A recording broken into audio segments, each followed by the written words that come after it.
I think Nigeria discovered oil. Nigeria discovered oil in 1960s thereabouts in Olobiri, present-day Bayelsa State. And as I'm talking to you now, Nigeria is one of the top oil producing countries of the world. Delta State, Bayelsa, Cross River, Akwa Ibom.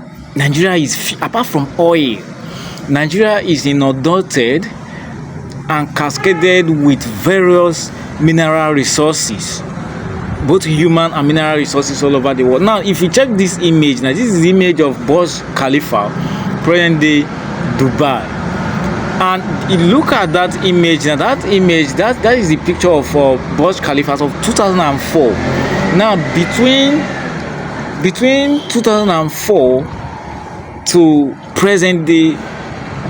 To present day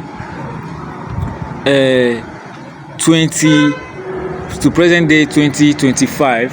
I think if you take the estimate 2004, then 2014, 2020, that is approximately 24 years.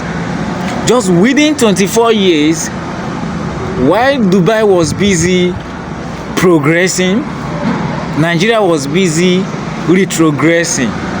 And of course, this same analysis is also the same thing with China. If you go to China, I think far back then, China was kind of one of the poor countries of the world. You can't even compare China today, especially Shanghai, a whole of their cities and their rest. You can't even compare the GDP status of China today with that of Nigeria. You go to India. India was reckoned as one of the poorest countries of the world far back then. Just few years ago here. Today, India is transmogrifying. In fact, Indians have the highest tech savvy personnel when it comes to tech, internet gurus, ICT personnel. India has them. You go to Malaysia. Malaysia was nothing. Malaysia came to Nigeria. Back then, Malaysia, I think, just Nigeria palm fruits, palm plantations. They just took the nuts. They just took the nuts of this palm fruit, go to their countries, planted them, and today that is one of the source revenue for Malaysia today. And the same thing with Singapore. Singapore is one of the leading countries of the world today in terms of infrastructure development, facilities, and the whole lot of them. Go to Singapore today.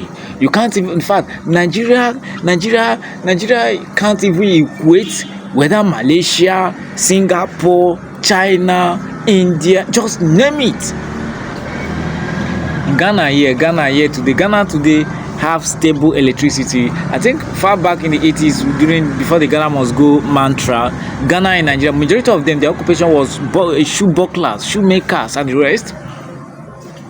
And Ghana had nothing. Today, Ghana is one of the stable electrifying countries in West Africa. Do you understand me? In South Africa, I think when South Africa was having their apartheid regime,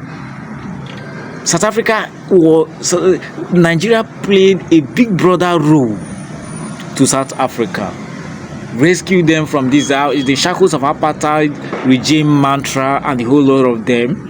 But today, Nigeria needs visa. In fact, Nigerians fight for visa to enter South Africa today. Why? Because South Africa has taken their time to revamp and refurbish their economy and make their economy one of the strongest countries of the world. Nigeria, so much in this life, has so much money that they do not know what to use the money to do, to the extent that Nigeria was borrowing money to less debt countries of the world to be clearing off their debts, because we don't know what to use money to do. So present day Nigeria now is kind of a shadow of itself, more than a shadow of itself, because look at Dubai. So 2004, Dubai was the best country. Dubai was kind of finding her feet. But today, Dubai is not a tourist destination where Nigerian politicians are going just to buy houses, acquire all manner of properties and the rest, because Dubai has a promising future and Nigeria do not. This is an abysmal failure on the governance of this country, and I hope someday Nigeria gets it right.